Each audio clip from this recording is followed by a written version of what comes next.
Bonjour Monsieur le Président, vous nous avez imposé cette entrevue, je suis obligé de le dire. Je sais pas pourquoi d'ailleurs, parce que nous on relaie pas vos infos, mais bon, vous nous avez obligé de... J'ai rien oublié du tout, c'est toi qui m'as invité, espèce de baltringue. T'as oublié que c'est moi le big boss ici? Donc tu fermes ta gueule et tu réponds pas à mes questions, ni si tu supposes que t'as compris? Là je crois qu'il y a un souci déjà, la biatch, tu me parles pas comme ça, tu changes de ton, ici t'es à la bergerie, on en a rien à faire de ta propagande. Ensuite on est obligé de supporter ta ganache pendant encore quelques temps, donc on joue le jeu, sinon on est éradiqué et coupe l'antenne. Donc je te laisse la parole et je t'écoute, qu'est-ce que t'as, est-ce que vous, on va dire vous, allez, avez à nous dire cette année à venir? Plein de choses, chers amis. Alors déjà, pour info, on est toujours en dictature, enfin, vous saviez peut-être pas, mais vous êtes en dictature officiellement. Depuis 2017, c'était le cas, mais ça s'est pas vu parce qu'il n'y avait pas encore le Covid. Donc on a mis à peu près 2 ans pour vous défoncer la gueule avec les gilets jaunes, les gilets verts, tout ce que tu veux, les bonnets rouges. Et là maintenant, on est arrivé avec le virus avec ses petites gueules de méchants, là, des protéines spike, qui vous défonce la gueule. Et ben c'est grâce à lui. Liberté, égalité, fraternité, c'est fini, c'est vacciné. Ça va être marqué, d'ailleurs, c'est la prochaine chose que je veux mettre en place, c'est sur les frontons des mairies. Et ce sera tous les documents officiels de la République française de Mousonnerie et Gladouglesque. Enfin le mec qui s'appelle le compte artistique de l'univers là, et ça sera marqué sur tous les passeports, tout ça, ça sera marqué tous les documents, vaccinés. Oh putain, ça donne envie d'y être. Eh ben ça pour une nouvelle, c'est une bonne nouvelle. Une question par contre, j'ai entendu dire que à cause de le prétexte sanitaire, l'élection pourrait éventuellement être reportée. Est-ce que c'est vrai, est-ce que c'est faux, qu'en est-il réellement? Mais qu'est-ce que c'est que cette question stupide? Évidemment que ça va être reporté, tu crois quoi, espèce d'imbécile, tu crois que j'ai envie de me faire dégazer? C'est pas fini là, tu sais que normalement, donc au mois d'avril, les élections, moi je dégage, 0,000 de pourcentage d'intention de vote, nous on les trafique, les sondages, tu sais, c'est moi qui les paye, c'est moi, enfin bref, les candidats ils dorment, mais bon, ici, il y a personne qui écoute, je peux le dire, mais ils sont tellement cons. Comment tu veux que je finisse mettre mon plan en place? Sinon, si j'ai plus le temps là, donc j'ai besoin de reporter. Donc on va reporter, puis on va gratter encore un an et demi, puis... Ah ouais, carrément, donc là c'est fini. Ça veut dire que quand vous êtes là, vous partirez plus, parce que si vous perdez les élections, vous dégagez, donc là vous annulez, vous dégagez pas. C'est bien ce que vous venez de dire, vous restez tout le temps, c'est ça? C'est ce que je viens de dire, espèce d'imbécile, est-ce que tu avais besoin d'une confirmation? Évidemment que c'est ça. Donc maintenant, si je suis là, je pense encore, je vais me laisser 2 ans, à peu près. On va voir après, si vous cherchez trop des problèmes, je vous défonce la gueule, de toute façon, il n'y a pas le choix. Et ça va être comme ça tout le temps, Et pour info, je pense. C'est-à-dire que j'ai pas compris. Mais c'est pas fait pour comprendre, c'est fait pour vacciner, pour se soumettre, pour vacciner, se soumettre, pour vacciner, se soumettre, etc. Tu connais pas la chanson? Si, la chanson de Jacques Attali, c'est fait pour acheter, pour vendre, pas pour s'habiller. Je connais le pantalon à une jambe, je connais de Jacques Attali. Pareil, à la fin, il entubait Christian, c'est ça?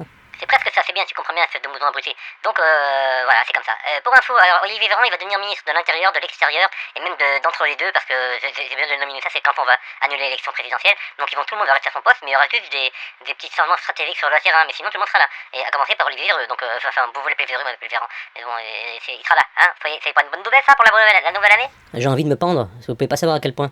Et donc, mais s'il n'y a pas le report des élections, comment vous pouvez imposer le report des élections d'ailleurs? Ça, j'arrive pas à le comprendre, vous pouvez l'expliquer s'il vous plaît? Parce que c'est comment tu fais exprès, je viens de te dire, je fais ce que je veux, on fait ce qu'on veut. On a un chèque en blanc, quand on a gagné l'élection 2017, on a eu un chèque en blanc de faire ce qu'on voulait à la France. D'ailleurs, si vous êtes trop con pour le comprendre, il aurait fallu voir la vidéo, comment il s'appelle là, Eric Todd, Jean Todd, je sais plus, il s'appelle Todd, Emmanuel Todd, je crois, s'appelle comme moi.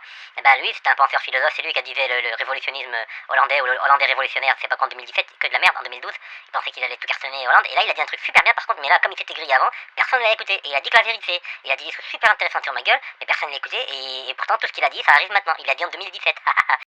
Vous allez un peu vite en besogne quand vous semblez partir du principe que Macron n'est pas une menace pour la démocratie. On est quand même dans un pays où l'oligarchie dirigeante, c'est presque pléonasmique de dire ça, s'est assise sur le résultat du référendum de 2005. On est dans un pays où les députés socialistes ne s'intéressent plus, etc. Donc il y a un risque pour la démocratie avec le Front National, et je pense tout à fait qu'il y a un risque pour la démocratie avec Macron, parce que si les gens d'en haut arrivent à faire élire leurs choses à nu, c'est-à-dire sans prétendre, mais ils vont avoir une tête comme un chou-fleur. Tout va être permis. Et on peut tout à fait imaginer un monde dans lequel, la prochaine fois, plus d'élections avec Macron. C'est ça que vous ne voyez pas. Donc j'ai un chèque en blanc, il vous l'a fait à fond jusqu'à l'os, quoi. Mais vous croyez qu'on va vous laisser faire? Mais vous rêvez, vous avez vu que les gens dorment à ce point-là pour dormir et rien dire, vous êtes fous, vous avez craqué. Non, moi je dors pas, c'est vous qui dormez, moi j'ai très bien compris, enfin moi j'ai rien compris. Moi je suis ce qu'on m'a dit de faire, et moi, ce qu'on m'a dit de faire, c'est ceux qui me disent ce que je dois faire, c'est les meilleurs, c'est Jacques Attali, c'est Alain Minc, c'est juste des tocards, mais c'est eux qui me donnent directement les ordres, mais eux ils reçoivent d'autres vins, que ces gens-là ils reçoivent d'autres vins, et d'autres vins qu'ils reçoivent dans des endroits sombres la nuit, dans des endroits un peu chelous, dans des temples, dans des monastères, dans des cimetières, dans des caves, des trucs tout chelous, ils sont habillés bizarrement, puis moi je sais pas, ils arrivent avec des informations comme ça, et ça fait comme ça, et apparemment de ce que j'ai compris, ça remonte depuis la nuit des temps. Ah d'accord, ouais, c'est la sorcellerie en fait, vous me dites qu'ils reçoivent des informations d'un monde occulte, c'est ça? Comptez vous barrer quand même, parce que là je crois qu'au bout d'un moment on va venir vous chercher. Vous avez voulu qu'on vous cherche, on va venir vous chercher. Vous êtes peut-être pas au courant, mais on va venir. Alors méfiez-vous, parce que là, comme on dit, il faut toujours se méfier de l'eau qui dort. Ah mais quand on dort dans l'eau et qu'on dort sous l'eau, on est noyé. Et c'est ce que vous faites depuis des années là. Ça fait 5 ans que je vous défonce la gueule, 5 ans. Vous avez rien fait là. Les gilets jaunes ils sont sortis il y a combien d'années là? Et en 2018 ils sont sortis parce qu'il y avait trop de essence, c'était trop cher l'essence. Et maintenant, j'ai multiplié le prix. Tu dois rester assis et coucher, sinon, attention au pied, attention, à pas mordre moi. Si vous avez un problème, ferme toutes les mosquées. Ferme toutes les mosquées. Quel rapport? Les mosquées, la fermeture, je vois pas le rapport du tout. Il y a un problème, on sait pas comment le virer. Hop, on soulève le tapis, on met la salle en dessous. Et bah là, la salle en dessous, là, où est-ce qu'on lève le tapis, c'est la mosquée d'islam. Les barbares, on va trouver un petit roloto dans la rue, là, un petit baltringue, là. On va lui filer un petit billet, il va faire ce qu'on veut. Il va faire semblant d'être malade dans les émissions de BFM TV. Ça, c'est pas un problème. On va lui donner juste un petit billet, un petit ticket de restaurant. Et il va faire le mort, il va faire le petit baltringue, ou il va faire le mec méchant barbu qui va tuer tout le monde. Ou qui va fracasser quelqu'un dans la rue pour dire qu'il va montrer sa petite gueule, évidemment. Ou qui va faire des petits commentaires dégueulasses en disant Allahu Akbar, vive les six kebabs, on va tous vous défoncer, bande de mécréants. Ça, c'est pas un problème. Voilà, t'as compris quand même? Non, mais il y a un truc que je comprends pas, pourquoi vous me traitez de comme si je faisais partie d'une communauté particulière. Moi, je suis un moujon, hein. Moi, je suis pas ni un islamiste, ni un terroriste, ni un gaulois réfractarien. Je suis un moujon, il faut pas me faire chier. Et là, je veux dire, faut plus me faire chier. Vous m'avez fait chier, vous nous avez insulté pendant des mois et des mois, des années. Là, on est à bout, on est chauffé à blanc, on va vous démonter la gueule, ça va pas traîner. Donc, surveille ton langage, et surtout, pourquoi tu ramènes toujours l'islam comme ça? Vous ramenez votre gouvernement bidon avec votre empaillasson Zemmour, c'est quoi le problème? Vous aimez bien cacher la réalité derrière des hommes de paille, c'est ça? Ah oui, ça me fait penser à un truc que Eric Zemmour, il m'a dit, quand tu vas te faire interviewer, que ce soit chez les moutons ou ailleurs, il faut que tu t'adresses à tes concitoyens musulmans et que tu leur parles dans leur langue native, c'est-à-dire que le bougnoul, quoi, enfin, c'est pas comment on dit, mais bon, il faut que je parle parce que, il m'a dit, si tu commences à parler dans leur langue et que tu t'adresses à eux, ça veut dire que tu te soumets à leur dictature, c'est-à-dire que c'est eux qui ont le pouvoir, et ça veut dire qu'on est envahi, c'est-à-dire que 5e colonne, grand remplacement, et ça crédibilise ses thèses. Il m'a dit, ça c'est bon pour Israël, non, il m'a pas dit pour Israël, non, il m'a dit, c'est bon pour le sionisme, non, il m'a dit, enfin, c'est vachement bien pour les laboratoires pharmaceutiques, et c'est surtout c'est Attali qui lui a dit un truc comme ça, pour fragmenter, sectoriser, etc. Donc je crois que je vais devoir faire une allocution en arabe dans quelques instants. Est-ce que c'est bon ou pas? Ok, mais de quoi vous parlez, que j'en ai à foutre? Vous me demandez l'autorisation? Mais allez vous pendre, moi je vous autorise à vous pendre tout de suite et à prendre aussi, comme il s'appelle, la véreux, par les parties, hein. Vous le traînez par terre, goudron, plume, défonçage de gueule à coups de chaud, vive, et de moellon, tout ce que vous voulez, j'en ai rien à foutre. Mais de quoi vous me parlez? Qu'est-ce que c'est que cette histoire? Vous voulez vous adresser aux Maghrébins en France? Ils parlent pas l'arabe, de quoi vous parlez? Vous allez faire quoi? Vous allez vous ridiculiser, vous savez parler arabe? Ah bah non, je sais pas parler arabe, de toute façon je sais pas parler français non plus, moi j'ai toujours, comme toujours, j'ai un petit script que je récite, hein, quand on fait les conseils de défense, on fait des scripts, on conseille rien du tout, nous on a tout le texte, on fait semblant, en fait quand on fait les conseils de défense, on monte des images et tout, mais en fait nous qu'est-ce qu'on fait, on parle de nos vacances, de ce qu'on va faire avec l'argent qu'on a toussé, tu vois, pas toussé, toussé avec les mains, tu vois, comme Maxwell Wiesel avec tous ses enfants, etc., et Epstein avec Clinton, avec tous les gens que connaît bien aussi, enfin bref, voilà, et tout ça, bah, moi voilà, c'est un script, donc j'ai un script pour parler aux Français, les rouillas de la France, donc je vais commencer par parler, alors j'espère que vous allez bien, Kolchi Labassar Likoum, comme dirait l'autre, c'est Khaled Adidvi, vous connaissez pas Khaled, c'est trop vieux peut-être, alors peut-être 1, 2, 3 soleil. Non, c'est Khalid Rafita. Après, je me rappelle plus les paroles, j'ai oublié. Donc, en tout cas, bande de bougnoul, enfin, bande de mangeurs de halouf. Non, vous mangez pas le halouf, c'est pas le halouf, vous mangez le mouton, c'est ça. Bande de kebabistes, il faut voter. Et vous pensez printemps aussi, et surtout vous faire vacciner. Vacciner, c'est halal, il faut vous faire vacciner. Voilà, c'était mon discours pour les chorotos, les petites baltringues de cité là qui font tout le bordel et qui mettent les maillots. Enfin, voilà, continuez, c'est bien ce que vous faites. Vous faites une bonne image et nous on est contents quand ça on oublie tout. On ferme les mosquées, on peut faire passer ce qu'on veut et puis pendant ce temps on dépouille le pays, bande de cons. Bande de connards là. Putain, le niveau de merde, c'est incroyable comment vous pouvez être pitoyable. Bonne nuit et à jamais, et j'espère que vous allez crever avant la fin de l'année et avant la fin du mois si possible, avant même la fin de la journée. Adieu Baltringue. Allez, soyez vous monsieur, encore là, c'est pas fini, c'est juste le début. Moi j'ai mes vœux à faire, moi, faut que vous fassiez des vœux minimum. Alors je veux aussi, comment ça s'appelle déjà, votre argent, évidemment, les caisses de l'État qui sont remplies par votre argent, qui nous sert à payer les vaccins, et ensuite on vous dit qu'ils sont gratuits, mais en fait vous les avez payés, hein, parce que AstraZeneca ou Akbar, c'était notre divinité à nous, hein, les gars de l'Ouest. Ça c'est mon vœu principal, c'est le vœu des banques en fait.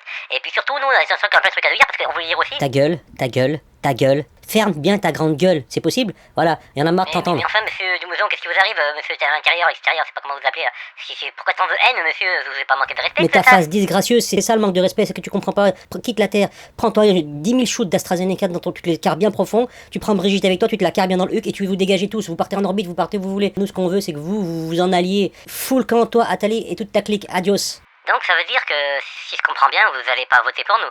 Vous n'allez pas voter pour nous pour la prochaine élection présidentielle, alors qu'on avait prévu de vote à distance avec par correspondance, donc on aurait trafiqué et tout. Donc si je comprends bien, vous n'allez pas voter pour nous. C'est bien ça. On en a rien à foutre de ce que tu racontes, je t'écoute pas. Maintenant, c'est toi qui vas m'écouter. Une question de vrai journaliste, puisque plus personne ne pose de questions dans ce pays, alors je vais les poser. On fait quoi des 5700 lits qui ont été fermés cette année? Ça faisait partie du plan des vœux de cette année, ou comment ça se passe? Quoi, 4700 lits? Mais qu'est-ce que vous voulez faire avec 3700 lits? Moi je pense que c'était plutôt 2700 lits, et encore, la dernière fois on m'avait dit 1700 lits. À la limite, si vous êtes sympa, on divise par deux, on partage, et puis finalement, bah en fait, c'est faux ce que vous dites, il y a jamais eu de disparition de lit, en fait. Hein. Oh putain, la fake news, mais n'importe quoi. De quoi vous parlez? C'est 5700 lits que vous avez fermés. Comment vous l'expliquez ça? Déjà, des lits, pourquoi faire des livres? Ils vont pas dormir, ils sont dans l'hôpital, donc qu'est-ce qui me casse la tête? Ils ont qu'à bosser, ils sont pas là pour payer, pour rien foutre, hein, ça c'est notre spécialité, les députés, les sénateurs. Mais sinon, à l'hôpital, ils bossent et puis c'est tout. Mais là, vous êtes vraiment sérieux, là? C'est sérieux ce que vous dites ou vous blaguez, là? Ouais, une autre question, tu me saoules, là, je peux répondre à tes questions, ramène-moi un vrai journaliste, là. Comment elle s'appelle, l'autre canasse, Coudray, elle est géniale, Anne Coudray, ramène-la moi celle-là, parce que toi, je te supporte plus, là. T'as pas compris, t'as cru que t'étais dans la chaîne de télévision à Brigitte ta mère ou quoi? Ici, t'es chez les Moujons, donc ferme ta gueule, ferme bien ta gueule. Sinon, Benalla, on en fait quoi de cette affaire? Comment ça se passe, hein? Ah oui, aussi le fait que tu aies touché un paquet de pognon avec la vente de Pfizer, la branche alimentaire de Pfizer avec Nestlé. Comment on en parle de ça aussi? Pour dire que t'es un employé de Pfizer, on peut le dire ou pas? Pour tout ça, je vous conseille d'aller voir mon avocat, c'est lui qui s'occupe de tout ça, hein. Et pas mon avocat que vous trouvez dans les magasins de supermarché et tout, au casino, hein. Non, les avocats, vous allez voir, moi je réponds pas à ça, c'est tout, allez vous faire foutre. Putain, comment il est vulgaire, ce type, c'est lui qui passe son temps à se faire empaler par sa femme et il va nous dire ce qu'on doit faire. En même temps, t'as tellement l'habitude, Baltringue, de violer les règles en France que tu penses que tu peux tout faire, mais on n'est pas dans un club échangiste ici, hein. D'ailleurs, à ce propos, tu peux nous parler de la possibilité de cette histoire de possibilité de ne pas avoir de passe dans un club échangiste? Ça m'intéresse, je veux le savoir, tu peux nous expliquer ça? Désolé, je peux pas vous dire plus, pareil, je vous renvoie vers mon avocat, foutez-moi la paix, c'est tout. Tiens, en parlant de paix, ça tombe bien parce que c'est ce qu'on veut, nous on veut la paix. Donc tu vas t'expliquer quand même parce que tu passeras pas entre les gouttes, t'es venu dans la chaîne qu'il fallait pas. Donc maintenant tu vas répondre que tu le veuilles ou non. Ah bah ça tombe bien parce que moi je le veuille pas, donc tu vas pas me poser ces questions, connard, et puis c'est ma chaîne de télé. Si je veux, moi demain, tout à l'heure, tout de suite, je coupe l'antenne, t'es fini, t'es hors sujet. Donc question suivante, où tu dégages. Tout à fait, Guignol. Donc la question suivante qui vient et qui est tout à fait dans les cordes de la moujonnerie dictatoriale, comment ça se fait que les conseils de défense, sont sous le coup du secret d'État? On veut savoir pourquoi vous faites ça en secret. On veut les rapports. T'as une explication, Guignol, ou pas? Vas-y, explique-toi. Bon, si c'est comme ça, moi j'en ai marre. Allô, Zach Attali, s'il te plaît, viens voir, il y a des moutons rétracteurs, là, extracteurs, là. Enfin, des méchants qui m'embêtent. Zach, tu peux venir, s'il te plaît, emmène l'armée aussi, parce que les commencent à me faire chier. S'il te plaît, Écoute, Zach. Guignol, t'es peut-être passé entre les gouttes depuis 5 ans. Mais tu sais fini, les gouttes maintenant c'est même plus des gouttes, c'est des seaux d'eau, c'est trop gros pour que tu puisses les esquiver. Donc t'as esquivé pendant 5 ans, mais c'est fini maintenant. Tu vas répondre, que tu le veuilles ou non. Si c'est pas ici, ce sera devant le tribunal, et puis j'espère que tu finiras, toi et ta clique, sur une potence en fait, parce que c'est tout ce qui vous reste. Là, vous êtes allé trop loin. Réponds, dépêche-toi. Bon, alors, ce que je voulais dire, moi, d'habitude, moi, j'enfume les gens. Quand je suis coincé comme ça, je dois enfumer les gens. Donc, il paraît que je suis super bon pour ça. Donc, qu'est-ce que je vais pouvoir vous sortir pour vous enfumer? Alors, je réfléchis, Zemmour, Zitadji, l'économie, ça s'est cassé la figure. Qu'est-ce que je peux dire? En plus, moi, je m'en suis mis plein les postes, ça va être chaud. Je réfléchis. Et on a du temps là ou pas? Parce que moi, je voudrais savoir si je peux. On a tout notre temps, ma gueule, on a tout notre temps. Prends ton temps, vas-y. Bon, alors, bon, je sais bien que je manque quelque chose, là, mince. J'ai plus grand chose à dire, en fait. Pardon, excuse-moi, monsieur Terrier, l'extérieur, à l'intérieur. On peut faire un pouce? Enfin, un pouce, tu sais, pouce pour dire ici, comme on fait une pause, quoi, un peu, c'est possible? Tu t'es cru à l'école ou quoi? Ici, c'est la vraie vie ici, donc tu réponds et tu te tais. Alors? En vérité, tout ça, c'est la faute à Véran, voilà. C'est Véran Templan, et aussi Castex. J'arrive pas à dire son nom, c'est une Castex. Bref, tous ces deux-là, c'est que tout est de leur faute. Moi, de toute façon, c'est simple. Si ça marche pas, mon plan de la réélection, annulation, tout ça, je prends l'hélicoptère et je me casse à je sais pas, en tout cas, je me casse. Mais bon, ça n'arrivera jamais, normalement, parce que vous allez me réélire. Enfin, même si vous me réélisez pas, moi, je reviens, donc, je vais gagner tout le temps, tu vois. Ouais, enfin, ça, c'est ce que tu penses. Moi, je pense vraiment que si tu sers à rien, tu vas dégager. Dans tous les sens du terme. Peut-être qu'ils vont te zigouiller, tu vas peut-être passer à l'as, c'est possible.